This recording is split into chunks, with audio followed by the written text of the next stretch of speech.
guys, pakita ko lang sa inyo yung swan for today. So nakauwi na kami galing sa paggala, pagbisita sa mga kaibigan, pagmassage. Nakauwi na kami ng aking asawa. So manonood naman kami ngayon ng swan. Tingnan nyo ang swan, naninisid. Hello swan!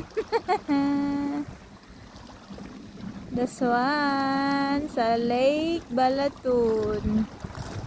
Mag-isa lang siya, solo fly. Naninisid. Ang sinisisid, lumot ang sinisisid niyan eh. Kasi mayroong mga bato. Tapos sinisisid ng swan. O, diba? Dapat ganun din ang tao, living independently. Huwag umasa sa iba. Magsikap sa sarili. Ayan, tignan nyo siya, mag-isa lang.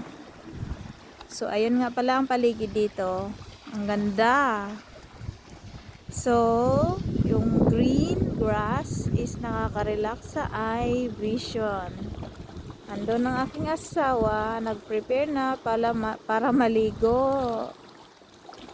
So ito yung paligid. Ang ganda naman talaga, 'di ba? So, balik natin sa swan. Ayun ang swan. So, iwanan na natin ang swan. Magpatuloy na tayo sa ating maglalakbay. Bye-bye, swan! Ayun, naalis na rin si swan.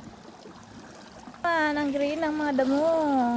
Dito kami matutulog. Ayun ang aking asawa.